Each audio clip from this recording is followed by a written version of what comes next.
Hello everyone, this is Professor Ashish Kumar Nair. I welcome you all to my channel Prodigy Tutorials. So if you are new here, consider subscribing and do not forget to click the bell icon. Thank you. अच्छा जी, अभी exception handling आपको बताते हैं कि है क्या है basically. जैसा कि नाम है बेटा, exception handling. Exception, we need to understand the meaning of exception. Exception is something that is unusual. कहते नहीं, वो किसी इंसान को बोलते हैं वो एक्सेप्शनल केस है, मतलब नॉर्मल इंसानों से थोड़ा अलग है, या तो गुस्सा ज्यादा करता है या पता नहीं क्या, कई कारण हो सकते हैं। हम कह सकते हैं एक इंसान एक्सेप्शनल है। ठीक है, तो exception is unusual condition and often it is unpredictable also. Unusual है, अनप्रिडिक्टेबल है, मगर डिटेक्टेबल जरूर है, और इसके कारण समस्या जरूर आने वाली है। अब आप मुझे एक चीज बताओ, आपने अक्सर ये प्रॉब्लम देखी होगी, आप जब एरे डिक्लेयर करते हो, अगर एरे का साइज मैं रखूं 5, इंट ARR ऑफ 5, और मैं अपने लूप को 0 से 4 चलाना चाहिए क्योंकि 5 रूम्स लिए हैं ना। रूम जो है मतलब index in array start with value 0 and will move up till 4, 5 कमरों वाले एरे के लिए।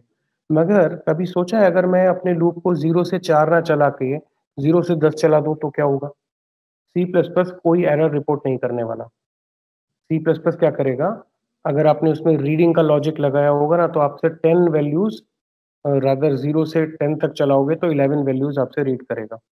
ठीक है, अब जो 11 वैल्यूज रीड होंगी ना, उसमें से जो पहली 5 वैल्यूज हैं वो तो सेफ जगह पे रख दी जाएंगी, मगर उसके बाद जो रीडिंग हुई 6 वैल्यूज की, वो वैल्यूज एक ऐसी लोकेशन पे रख दी गई जो आपके लिए रिजर्व नहीं थी। ठीक है, लेकिन कायदा क्या कहता था? कायदे से काम होता तो सिस्टम को मुझे प्रॉम्प्ट करना चाहिए था।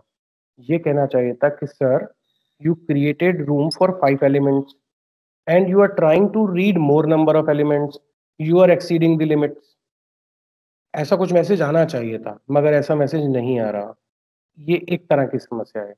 दूसरी तरह की समस्या क्या होती है, कभी अपने प्रोग्राम में किसी भी नंबर को 0 से डिवाइड करके प्रिंट करने की कोशिश करना आउटपुट को, तो अलग अलग कंपाइलर पे अलग अलग सा बिहेवियर दिखेगा।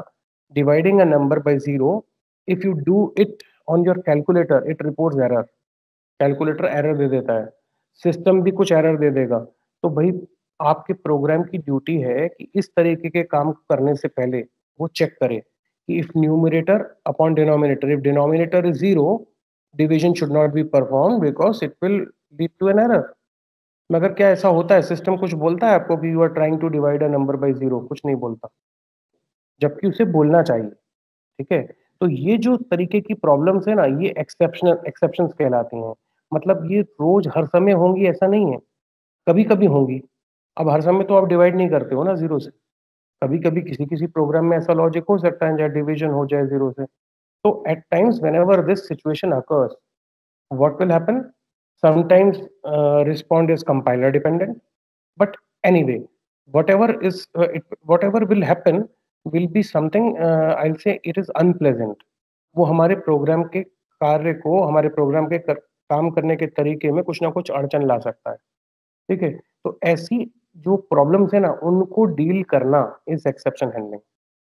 एक्सेप्शनल सिचुएशंस को डील करना is exception handling.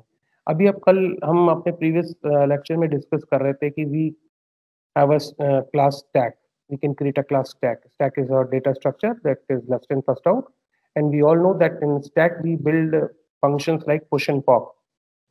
Now if we discuss push function, whenever I ask you to push something onto the stack, it is your duty to check whether there is enough space on the stack or not.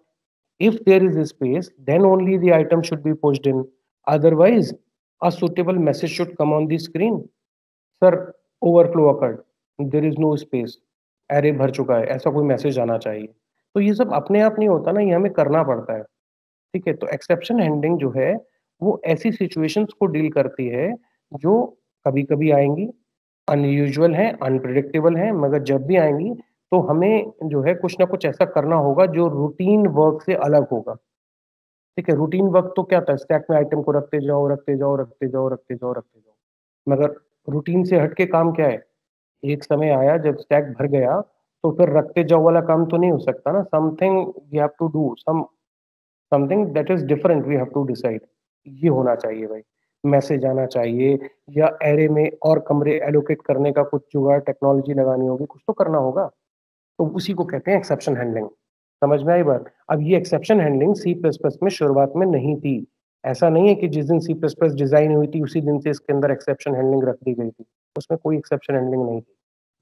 और ये सब जो problems आती थी, इनका कोई इलाज नहीं था। जैसे square root of negative number कोई निकाल दे, तो स्क्वायर रूट नेगेटिव नंबर्स का नहीं निकाल सकती मशीन, एरर आ जाएगा। तो यूजर को रोकना होगा ना कि भाई your input is not right. If you wish to find out square root then kindly specify a positive number, entering a negative number is not allowed, ऐसा कोई मैसेज आना चाहिए। तो उसी को डील करना है। तो देख लो यहाँ पे जो ब्लू कलर बॉक्स में डिस्क्रिप्शन है उसे पढ़ लेते हैं। एक सेकेंड, चलिए। तो ये आपने देख ही लिया है। और exception refers to an unexpected condition in a program. These unusual conditions could be faults, causing an error, which in turn may cause a program to fail. Error handling mechanism in C++ is called exception handling. ठीक है।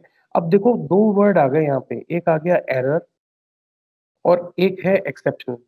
तो error में और exception में क्या फर्क है? एक तो कुछ बच्चे इसको ना ईरर बोलते हैं, भैया ये ईरर नहीं है, ये जार्गन थोड़ा ठीक करना होगा, ये एरर प्रोनाउंसिएशन ठीक रहेगा, ईरर मत बोलना। एरर और एक्सेप्शन में क्या फर्क है उसको समझना जरूरी है। तो एरर जो वर्ड होता है ज्यादातर यूज किया जाता है हार्डवेयर की दुनिया में आने वाली समस्याओं के लिए। जब कभी हार्डवेयर माल फंक्शन करता है ना, तो हम कह सकते हैं एरर आ गया। प्रोग्रामिंग में एरर की जगह बेटर वर्ड है एक्सेप्शन यूज करना। एरर्स को नहीं यूज करेंगे हम, बेटर प्रोग्रामिंग वर्ड यूज करेंगे एक्सेप्शन, एक्सेप्शनल कंडीशन। तो एक्सेप्शन हैंडलिंग वाला वो फ्रेज हम यूज किया करेंगे। ठीक है। टाइप्स ऑफ एक्सेप्शंस में बात करें तो you can have synchronous exceptions और एसिंक्रोनस एक्सेप्शंस। तो एग्जांपल्स बुलेट्स में पढ़ लो, लिखे हुए हैं। ये आपके जो सिंक्रोनस एक्सेप्शंस हैं वो किस तरीके के हो सकते हैं? Division of a number by zero, square root of a negative number, array index out of bounds. ठीक है। ये इस तरीके की जो समस्याएं हैं इनको सिंक्रोनस एक्सेप्शंस के कैटेगरी में माना जाता है। और एसिंक्रोनस क्या होते हैं? आप कह सकते हो जैसे printer out of page, you issued a print command but you forgot to insert a page in the printer. ठीक है। You tried to copy data on to the disk but you forgot that your disk is write protected. At times you are trying to copy data onto the disk but disk does not have suitable space available, free space ही नहीं है उसमें, or your disk is damaged, data cannot be written to it. So all these things are asynchronous exceptions and you can say these are errors, faults. ठीक है। ऊपर वाली चीजों पे हम फोकस करेंगे। सी प्लस प्लस किस चीज को ठीक करने की कोशिश करेगी? उसका काम डिस्क डैमेज हटाना नहीं है, उसका काम ऊपर वाली समस्याओं को देखना है, यानी division of a number by zero ना हो, square root of negative number ना निकाला जाए, एरे के इंडेक्स जो होते हैं वो आउट ऑफ बाउंड्स ना जाएं, उसको रोकना। ठीक है। ये सारी चीजें, स्टैक ओवरफ्लो ना हो जाए, स्टैक अंडरफ्लो ना हो जाए, ऐसा काम क्यू में भी हो सकता है, सर्कुलर क्यू में। तो उन सिचुएशंस को हैंडल करना, यानी प्रोग्रामिंग के थ्रू उसको टैकल करना, ये आपकी ड्यूटी है और सी प्लस प्लस कंपाइलर में एक्सेप्शन हैंडलिंग से आप करेंगे। अच्छा, ये जो चीजें हो गई ना, ये हो गया थोड़ा सा बुकेश। अब थोड़ा रियल लाइफ की तरफ जाते हैं, तभी मजा आएगा समझने में। देखो, एक्सेप्शन हैंडलिंग क्या है? आप एक बैंक में अकाउंट खोलते हैं, आपके बैंक में 5,000 रुपीज आपने जमा किए थे, तो आप कितना पैसा निकाल सकते हैं? बैंक आपको कितना मनी निकालने देगा? अब ये डिपेंड करता है बैंक की पॉलिसी क्या है। कुछ बैंक्स कहेंगे कि zero balance is allowed, means they will allow you to withdraw 5,000। You stored 5,000 earlier, you deposited 5,000, you can withdraw 5,000, not beyond that. But there can be a bank which can have a policy like minimum balance to be maintained is 1,000. तो वो शायद आपको 4,000 निकालने दे, 1,000 कहे कि भाई ये रखना जरूरी है, नहीं तो पेनल्टी लगा देंगे। ठीक है। ऐसा भी बैंक अकाउंट होता है जिसमें कहते हैं भाई आपके खाते में 5,000 पड़ा है, कोई बात नहीं, हम आपको 10,000 तक निकालने देंगे। Means overdraft facility current accounts में दी जाती है। तो आप देख रहे हो ना, अलग अलग बैंक या अलग अलग अकाउंट टाइप्स में अलग अलग सिचुएशंस को डील करना पड़ेगा। तो एक चीज जो किसी बैंक में एक्सेप्शन है वो दूसरे बैंक में भी एक्सेप्शन होगी ऐसा जरूरी नहीं होता। मतलब जीरो बैलेंस मेंटेन करना पंजाब नेशनल बैंक में मान लो अलाउड है, एचडीएफसी कहता है नहीं मिनिमम 1000 बैलेंस रखना ही होगा। तो बोथ बैंक्स आर डिफरेंट ना, they have a different policy, so your software should be able to deal with both banks। तो एक चीज जो कि पीएनबी में एक्सेप्शन नहीं है वो एचडीएफसी में एक्सेप्शन हो सकता है। ठीक है, तो इस चीज की डीलिंग के लिए तो ये जिम्मेवारी किसकी होगी? प्रोग्रामर की होगी ना, सी प्लस प्लस डेवलपर की थोड़ी ना होगी। उसको क्या पता कि आप सी प्लस प्लस यूज करके एचडीएफसी का सॉफ्टवेयर बनाएंगे कि आप किसका सॉफ्टवेयर बनाएंगे। उनको नहीं मालूम था, उनको नहीं मालूम आप किस बैंक के लिए या किस ऑर्गेनाइजेशन के लिए क्या कोड लिख रहे हैं। तो उन्होंने उसके लिए कुछ प्रोग्राम भी नहीं किया हुआ। It is your responsibility, you as a programmer need to keep this thing in mind that whatever policies are laid down in the organization, your software should abide by them, मतलब उनको follow करे, ऐसा ये आपको सोचना होगा। ठीक है। अब देखो वोटर्स एज, क्या किसी इंसान की इंडिया में वोट डालने की उम्र 18 साल से कम अलाउड है? नहीं है। मगर क्या ऐसा नहीं हो सकता कि कोई एक ऐसा नेशन आप ढूंढ लें, गूगल आउट कर लें, जहाँ पे वोट डाला जाता है और 16 साल की उम्र वाला भी वोट डाल सकता है? शायद आप गूगल करो तो कुछ मिल जाए ऐसा। तो उस कंट्री में ये एक्सेप्शन नहीं है, इंडिया में ये एक्सेप्शन है कि less than 18 is not allowed to cast vote. ठीक है, तो जो सॉफ्टवेयर आप बनाओगे उसमें 18 साल की उम्र पे कोई चेक लगाना है या चेक नहीं लगाना है, ये आपको सोचना है, आपकी ड्यूटी है। तो एक्सेप्शन हैंडलिंग होनी चाहिए, लैंग्वेज उसे सपोर्ट करे, और आप कैसे उसको करेंगे, कोडिंग में कैसे उसको लाना है, ये सीखना आपकी ड्यूटी है। समझ में आ गई बात? तो हम सिंक्रोनस एक्सेप्शंस की बात करेंगे जो तरह तरह के होते हैं, और उनकी डीलिंग के लिए ही हम एक्सेप्शन हैंडलिंग सीखते हैं। अब आ गई बात आगे सिंटेक्स की। So when we talk about syntax, your entire exception handling is majorly based on three keywords। पूरी एक्सेप्शन हैंडलिंग जो है ना, जो आप सीखोगे अभी सी प्लस प्लस में, वो पूरी की पूरी मेन तीन कीवर्ड्स के ऊपर डिफाइंड है। एक तो ट्राई है जो बहुत कॉमन वर्ड होता है, किस काम होता है अभी बता देंगे। एक होता है कैच, आपकी स्क्रीन पे लिखा हुआ है सामने। तीसरा होता है थ्रो, वो यहाँ लिखा नहीं है, THROW। ठीक है, वो आगे स्क्रीन पे भी आ जाएगा। तो ट्राई कैच थ्रो पे ही पूरी दुनिया बसेगी, और पूरी एक्सेप्शन हैंडलिंग इन्हीं तीन कीवर्ड से हम सीखने वाले हैं। बहुत आसान सा टॉपिक है। ठीक है, यहाँ तक किसी को कोई क्वेश्चन पूछना हो तो मुझसे पूछ लें, नहीं तो फिर हम आगे बढ़ते रहेंगे। यार क्वेश्चन पूछ लो, सिलेबस में वैसे ही बहुत कुछ बचा नहीं है, समय पूरा महीना पढ़ाना है, क्वेश्चन पूछते नहीं हो यार तुम लोग। Anyway, अभी देखो कुछ इंपॉर्टेंट पॉइंट्स। पहली चीज जो बताई थी अभी, C plus plus exception handling is built upon three main keywords, try catch and throw. Second, in most general terms, program statements that you want to monitor for exceptions are contained in a try block। तो try catch and throw में सबसे पहले बात आ गई कि try किस लिए होता है। ट्राई कैच थ्रो तीन होते हैं तो समझ गए, मगर ट्राई का काम बता दो सर, ट्राई किस लिए होता है, तो मैं बड़े सिंपल शब्दों में आपको समझाने की कोशिश करूंगा। मान लीजिए हम अभी ऑनलाइन पढ़ रहे हैं ना, ऑनलाइन भूल जाओ, सोचो हम एक क्लासरूम में बैठे हैं और मैं आपको पढ़ा रहा हूँ। ठीक है, तो मैं क्या करूँगा, मुझे मालूम है कि कुछ बच्चे शरारती होते हैं, यहाँ पे भी होते हैं ना। देखो आप कहते हो सर वो मुझे ग्रुप से निकाल दे रहा है, प्लीज परमिशन चेंज कर दो, वो शैतानी करते रहते हैं। तो जो बच्चे मुझे लगता है थोड़े नॉटी टाइप है, नोटोरियस हैं, वो कुछ गड़बड़ करेंगे, मैं उनको चुपचाप नजर में रखूंगा कि भाई क्लास में पढ़ाते दौरान अगर ये मोबाइल यूज कर रहे हैं, कुछ शरारत कर रहे हैं, तो मेरी नजर इन पे होनी चाहिए। तो मैंने क्या किया, उन पे नजर बना ली, उनको मॉनिटरिंग स्टेट में रख लिया।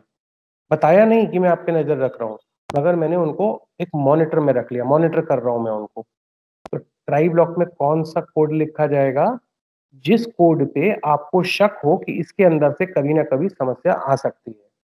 जैसे पुश फंक्शन के अंदर समस्या आ सकती है ओवरफ्लो की, और उसी तरीके से पॉप फंक्शन में स्टैक का पॉप, उसमें प्रॉब्लम आ सकती है अंडरफ्लो की, कि सामान कुछ है ही नहीं और आप पॉप करने की कोशिश कर रहे हैं। तो जो स्टेटमेंट्स आपको लगता है कि ट्रबलसम हो सकते हैं या जिनकी वजह से कोई समस्या आ सकती है, उनको किस ब्लॉक में रखेंगे? ट्राई ब्लॉक में रखेंगे। तो एक बात और पक्की हो गई कि ट्राई इज अ ब्लॉक, है ना। पीछे देखो, जो भी चीज करली ब्रैकेट से बनाई जाती है उसको ब्लॉक बोलते हैं। तो we have a try block. तो ट्राई का पर्पस क्लियर होना चाहिए, थोड़ा बहुत तो क्लियर हो ही जाना चाहिए कि ट्राई में क्या रखेंगे। हम वो प्रोग्रामिंग स्टेटमेंट्स रखेंगे which we wish to monitor. ठीक है, जिसमें प्रॉब्लम आ सकती है उनको ट्राई में रखना है। अब जो स्टेटमेंट ट्राई में नहीं रखा, अगर उसमें समस्या आई तो भगवान जी जानेंगे क्या होगा, आई डोंट नो। ठीक है। तो ट्राई में किसको रखना है किसको नहीं रखना है, ये प्रोग्रामर की एक्सपर्टीज पे डिपेंड करेगा। क्लास के किन बच्चों को मॉनिटर स्टेट में रखना है किन को नहीं रखना है, ये टीचर के तजुर्बे पे डिपेंड करता है। ठीक है। वो शैतान बच्चों पे नजर ना बना के अच्छे जो शांत प्रवृत्ति के बच्चे हैं उन पे नजर रखा रहेगा, तो शांत वालों ने तो कुछ करना नहीं था, गलत जगह नजर रख के बैठे हो। जो शरारती थे उन पे आप नजर रख ही नहीं रहे हो, वो कुछ गड़बड़ करेंगे तो क्या होगा, फिर न्यूसेंस तो क्रिएट होगा ना, है ना। तो ट्राई ब्लॉक में कौन से स्टेटमेंट्स रखने हैं कौन से नहीं रखने हैं, this you need to decide as a programmer. तो ट्राई ब्लॉक क्या होगा अभी आगे इसको और हम डिटेल में देखेंगे, वहां समझेंगे। तो इस पॉइंट में try block I think should be clear up to some extent. Point number 3, if an exception occurs within a try block it is thrown। अगर ट्राई ब्लॉक के अंदर कोई समस्या आई तो वो समस्या को थ्रो किया जाएगा, थ्रो कीवर्ड यूज होगा। थ्रो किया जाएगा क्या मतलब कि उसका रिप्रेजेंटेशन कैच हैंडलर के पास फेंका जाएगा। तो अभी ट्राई के नीचे देखो कैच हैंडलर्स हैं, ये क्या कह रहे हैं, मान लो ये क्लास का ट्राई ब्लॉक है, यहाँ पे मैंने कुछ बच्चे रखे हैं जो शरारती टाइप के होते हैं, तो उन शरारती बच्चों में क्या क्या समस्याएं आ सकती हैं ये मुझे सोचना है। जितनी तरह की समस्या वो खड़ी कर सकते हैं मैं सोच सकता हूँ, उतने कैच हैंडलर्स मैं लिखूंगा। क्या, मान लो दो बच्चे आपस में बात कर रहे हैं, तो बात करने पे क्या होना चाहिए वाला कैच हैंडलर बनाया मैंने। दो बच्चे मोबाइल यूज कर रहे हैं या कोई एक बच्चा मोबाइल यूज कर रहा है, तो मोबाइल यूज करने पे क्या कैच हैंडलर होना चाहिए मैंने वो सोच लिया। दो बच्चे झगड़ा कर रहे हैं, तीसरी प्रॉब्लम, तो I have a third catch handler also. ठीक है। तो अब ये मेरी एक्सपर्टीज है, मुझे सोचना है कि how many different types of problems my code can create for me. तो I design appropriate catch handlers for that purpose.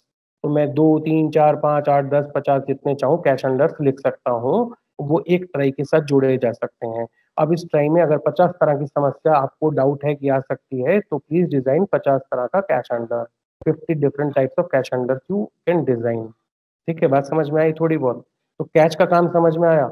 अब सवाल ये उठता है कि कैच हैंडलर यहाँ पे 3 लिखे हुए हैं, ये बात करने वाला है, ये मोबाइल यूज करने वाला है, और ये झगड़ा करने वाला कैच हैंडलर है। मतलब हैंडलर है, हैंडलिंग करेगा कि झगड़ा किया तो क्या करना है, वो ये यहाँ पे कोड लिखा होगा, कॉलेज से निकाल दो। मोबाइल यूज कर रहा है तो मोबाइल जब्त कर लो, कॉन्फिस्केट कर लो। ठीक है। बात कर रहा है तो वार्न करके छोड़ दो। तो सबके डिफरेंट हैंडलर्स हो सकते हैं ना। अब लड़ाई झगड़ा कर रहे हैं तो भाई मामला गंभीर है, तो catch handler will be a different type. And if you are using mobile phones तो ठीक है, कॉन्फिस्केट कर लो, 2 दिन मोबाइल पास नहीं रहेगा, अपने आप समझ में आ जाएगा। फिर बात कर रहे हैं तो शायद समझा दो मान जाएंगे, है ना। तो we can design different catch handlers. अब सवाल ये है कि कैच हैंडलर को कैसे पता चलेगा कि कब मेरे को चलना है या इसको चलना है कि इसको चलना है। तो करते क्या है, हम एक्चुअली क्या करेंगे, ट्राई में जब समस्या आएगी ना, तो हम उस समस्या का रिप्रेजेंटेशन थ्रो किया करेंगे।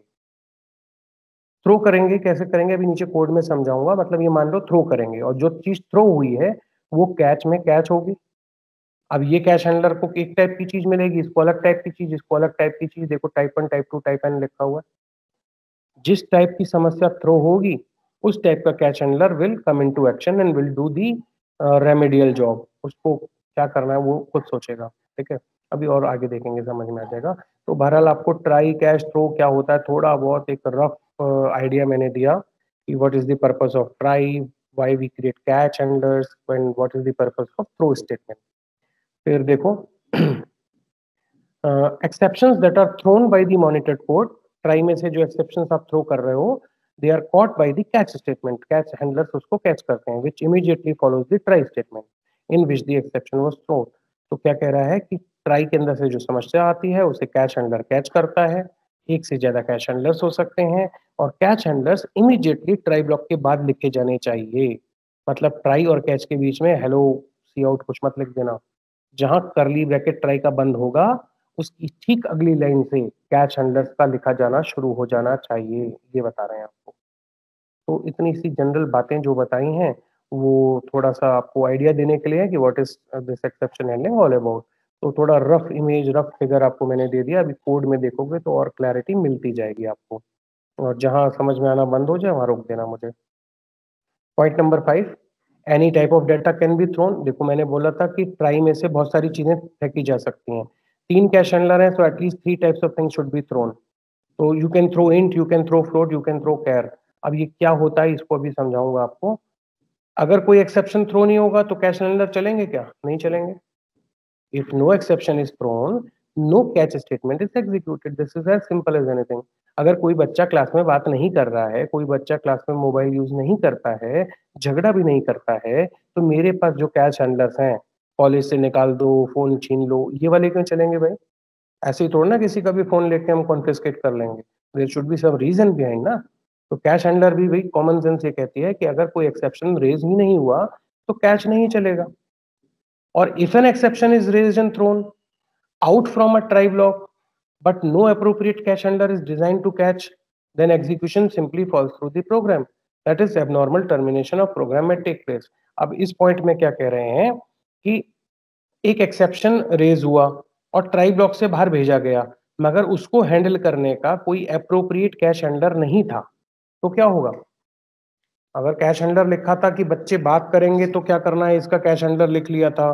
हमने कैश हैंडलर लिखा था मोबाइल यूज करेंगे तो क्या करें, झगड़ा करेंगे तो क्या करें, ठीक है, इन सब के कैश हैंडलर्स लिखे थे। मगर एक चौथी तरह की प्रॉब्लम अलग तरीके की हो सकती है।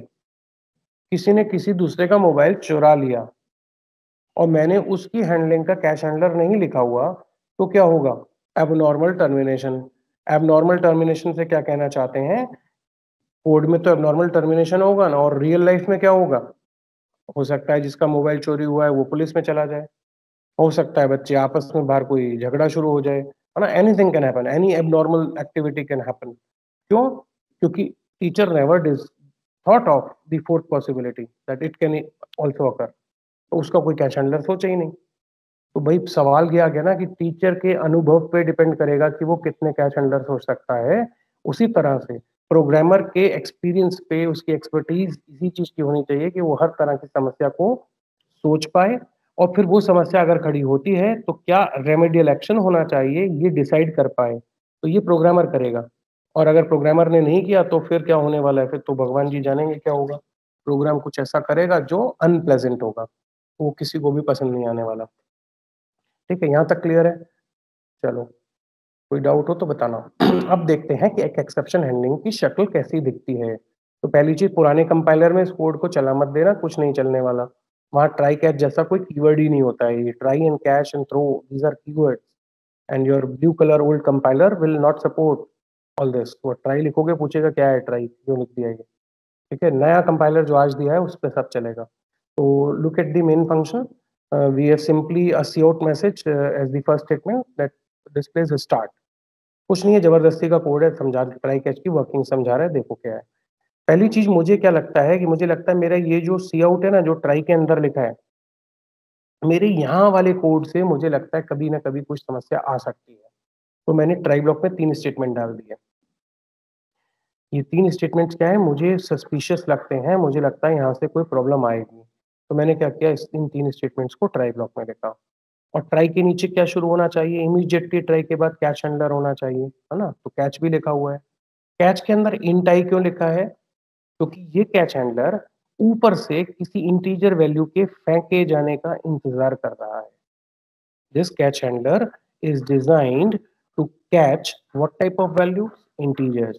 Means you should throw an integer value, then only this catch handler will work. I have thrown 100, जबरदस्ती 100 कर दिया। भाई जरूरी थोड़ा है कि किसी वजह से ही प्रॉब्लम आए, जबरदस्ती भी तो प्रॉब्लम लाई जा सकती है। बैठे बैठे दिमाग खराब हुआ था तो कुछ ऐसी हरकत कर दी क्लास में कि वो एक्सेप्शन रेज हो गया। तो ऐसा भी कर देते हैं, कई सन की बच्चे भी होते हैं भाई। सन की टीचर भी हो सकता है, ऐसा नहीं है कि बच्चे ही होते हैं, कुछ भी हो सकता है। रियल वर्ल्ड में कुछ भी हो सकता है। एनीवे, तो थ्रो 100 बेटा जो किया यहाँ से, 100 इज एन इंटीजर वैल्यू।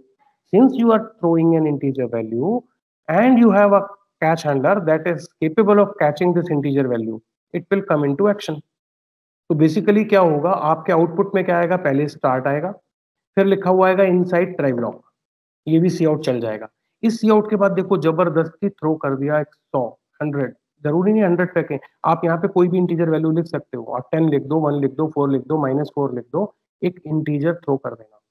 जैसे ही एक इंटीजर को आप थ्रो करेंगे, आपका थ्रो जैसे ही आएगा, जैसे ही कंपाइलर को THROW दिखेगा, वो इस वैल्यू को लेके नीचे वाले कैच हैंडलर पे कूद जाएगा। और जब आप इस कैच हैंडलर में कूद जाएंगे तो यहाँ जो आपने रेमेडियल कोड लिखा है, जो रेमेडी है, जो हैंडलिंग है, वो काम में आएगी। मतलब अगला मैसेज क्या आएगा स्क्रीन पे, caught an exception, value is I में क्या आया था 100। तो टोटल प्रोग्राम का आउटपुट क्या आया, स्टार्ट आया, इनसाइड ट्राई ब्लॉक आया, फिर आप यहाँ पे आ गए, यहाँ पे मैसेज आया caught an exception, value is 100। इतना आउटपुट आपको स्क्रीन पे आएगा। आउटपुट यहाँ पे दिखाया तो है, देखो स्टार्ट आया, ये आया और एंड हो गया प्रोग्राम। एंड लास्ट में लिखा था ना कैच के नीचे, वो भी चल गया। तो ये समझ में आई चीज की नहीं आई? कोई क्वेश्चन है तो बताओ मुझे। ट्राई कैच में यहाँ पे क्या हो रहा है, क्या ये समझ में आया है आपको? नहीं आया तो प्लीज बताओ मुझे अभी।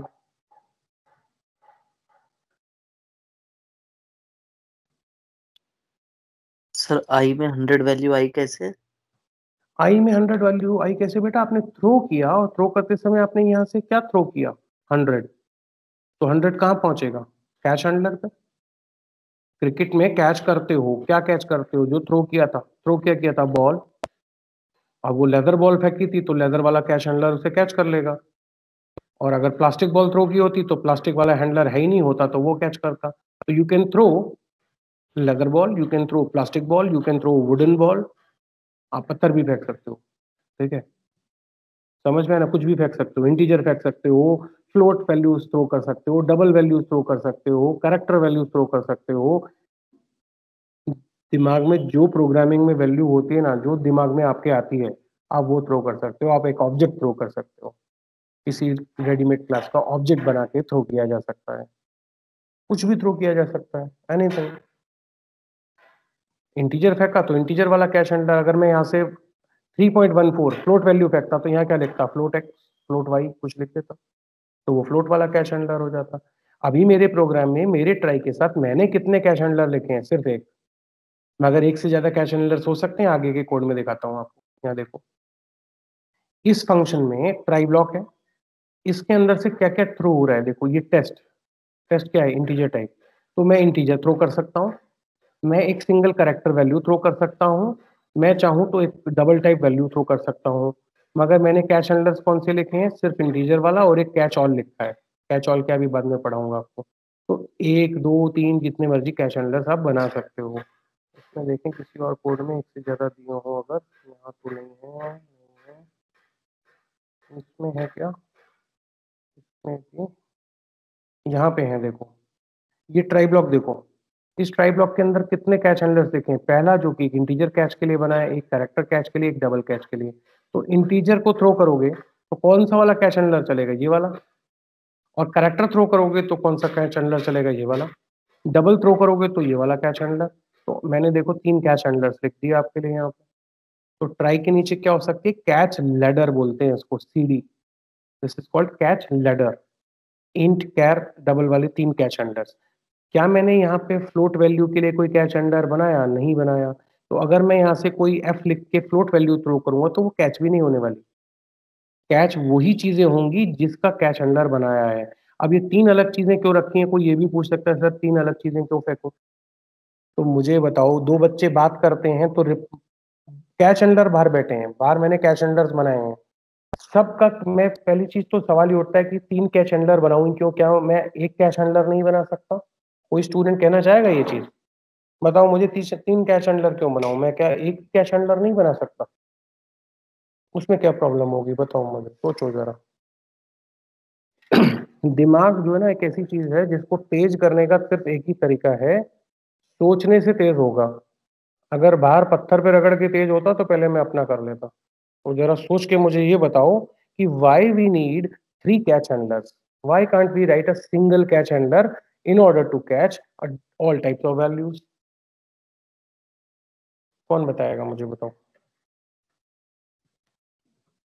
बातों बातों में मैंने अपने एग्जाम्पल में ही आपको चीज बताई हुई है, उस एग्जाम्पल को ही सोच लो। क्लास में बात करना, मोबाइल यूज सर करना, अलग अलग गलती के लिए अलग अलग सजा मिलेगी ना सर, सारे सर एक गलती के बिल्कुल। लिए एक ही सजा थोड़ी ना। मुझे बताओ कौन बता रहा है ये, सर सिद्धार्थ बता रहा है, सिद्धार्थ। कौन? बहुत सही, वेरी गुड। बाकी भी बता सकते हैं, तो पता नहीं क्यों शर्माते हैं, बताते नहीं है। सोच और लोग भी पा रहे होंगे भाई। सवाल तो ये ना कि बात करी तो रस्टिकेट कर दो, मोबाइल यूज किया तो रस्टिकेट कर दो, झगड़ा किया तो रस्टिकेट कर दो। ऐसा होता है क्या? छोटे काम की छोटी सजा, बड़े काम की बड़ी सजा। इस तरीके से होता है रियल लाइफ में। तो सबका कैच हैंडलर एक ही थोड़ा ना लिख दूंगा मैं कि कुछ भी करा तो यही सजा। ऐसे टीचर को आप भी एक्सेप्ट नहीं करोगे जो हर छोटी बात के लिए आपको एक ही तरीके से डील करता हो। कई बार लाइफ में ऐसे लोग मिल जाते होंगे, है ना, जो हर छोटी बात हो या बड़ी बात हो उनको नाराजगी होना है आपसे। तो भाई ऐसा नहीं होना चाहिए ना, थोड़ा सा फ्लक्चुएशन होना चाहिए मूड में कि भाई बच्चे की गलती छोटी है तो थोड़ा सा डांट दो, ज्यादा है तो थोड़ा वार्न कर दो, मगर सबके लिए एक टाइप का काम नहीं चलेगा, है ना। इसीलिए लाइफ में we need multiple types of catch handlers. अब इमेजिन करो कि मैं क्लास में पढ़ा रहा हूँ, मैंने ट्राई ब्लॉक में बच्चों को रखा हुआ है, कमरे के बाहर बैठे हुए मेरे 10 कैच हैंडलर्स। अब बाहर जो कैच हैंडलर बैठा है उसको मैं कैसे बताऊं कि क्या प्रॉब्लम खड़ी हुई। तो मैंने क्या तय किया कि दो बच्चे बात करेंगे तो मैं चौक फेंकूंगा बाहर। आप समझ जाना कि अब चौक जो आई है वो क्या बता रही है कि दो बच्चों ने बात की, ठीक है। दो बच्चे झगड़ा करेंगे तो मैं बाहर डस्टर फेंक दूंगा कमरे के। तो अगर डस्टर कमरे से बाहर आ रहा है तो क्या पता चलना चाहिए कि अरे भाई झगड़ा हुआ है क्लास में कुछ, ठीक। तो रिप्रेजेंटेशन रेज कर रहा हूँ ना, मैं चौक फेंक रहा हूँ, मैं डस्टर फेंक रहा हूँ, मैं अपना मोबाइल उठा के बाहर फेंक रहा हूँ, कुछ फेंक रहा हूँ ना, कुछ कर रहा हूँ ना। तो I need to signal out what has happened in the room. तो इस सिग्नलिंग के लिए I should have different items to throw so that my cache handler gets to know by which cache handler has to come into action। तो integer वाला चलेगी, character वाला चलेगी, double वाला चले, डिपेंड करता है थ्रो क्या हुआ। आप समझ में आया कि थ्रो अलग अलग चीजें क्यों कर रहे हैं, सिग्नल करना है बाहर। कैश हैंडलर को कैसे पता चले, 10 कैश हैंडलर बनाए, कौन से वाले को चलना है, ये कैसे कंपाइलर को पता चलेगा। कंपाइलर देखेगा कि आपने थ्रो करते वक्त क्या थ्रो किया। इंटीजर थ्रो किया तो वो इंटीजर वाले कैश हैंडलर को चलाएगा, कैरेक्टर थ्रो किया तो कैरेक्टर वाले कैश हैंडलर को चला देगा, डबल थ्रो किया तो डबल वाले को चलाएगा। ये बात समझ में आई या नहीं आई ये बताओ मुझे। सिंपल सी चीज है, मैंने आपकी रियल लाइफ से जोड़ के समझाने की कोशिश की है। इससे आसान तरीका बेटा जी नहीं हो सकता एक्सेप्शन हैंडलिंग समझाने का, ठीक है। अभी तक यहाँ समझ में आया सबको? कोई डाउट है तो बताओ, थ्रो क्यों किया था। यहाँ पे एक ही कैच हैंडलर लिखा है, एक से ज्यादा हो सकते हैं, आगे आपको दिखा दिया है मैंने। अच्छा, आज की क्लास में बस इसी स्लाइड को पढ़ेंगे, फिर हम ब्रेक ले लेंगे, अगले सेशन में आगे की चीजें पढ़ेंगे। तो देखो क्या कहता है ये, एक बार एक एक्सेप्शन थ्रो हो जाता है तो कंट्रोल कहाँ ट्रांसफर हो जाता है, कैच हैंडलर पे। यहाँ आ जाओ वापस। जब आपने 100 को थ्रो किया तो आपका कंट्रोल मतलब प्रोग्राम का एग्जीक्यूशन वो इस जगह से जंप करके नीचे वाले कैच हैंडलर पे आ जाएगा, ठीक है। और एक बार कैच हैंडलर पे आ गया तो कैच हैंडलर में जो कुछ लिखा है वो एग्जीक्यूट होगा। उसके एग्जीक्यूशन के बाद आप आगे की तरफ मेन में नीचे जाते जाएंगे, मगर आप ट्राई में लौट के वापस नहीं आ सकते। तो कैच का सिंटेक्स अगर ध्यान से देखो तो नहीं लगता जैसे ये फंक्शन जैसा हो कि फंक्शन लिखा है कोई, राउंड ब्रैकेट्स होते हैं ना फंक्शंस में। तो एग्जाम में बहुत बार ये क्वेश्चन पूछा गया है कि is catch a function. No, catch is not a function. अगर ये फंक्शन होता तो आप थ्रो पे यहाँ आए थे, इसका काम खत्म होने के बाद तो आप वापस चले जाते ना। वापस कहाँ पे, इस लाल वाली लाइन पे। ये लाल लाइन में क्या लिखा है मैंने, this will not execute, believe me this will for sure not execute. आप देख लो आउटपुट में नहीं है this will not execute, and लिखा हुआ है। एंड की इसकी वजह से आ रहा है, लास्ट लाइन की वजह से। This will not execute will surely not execute.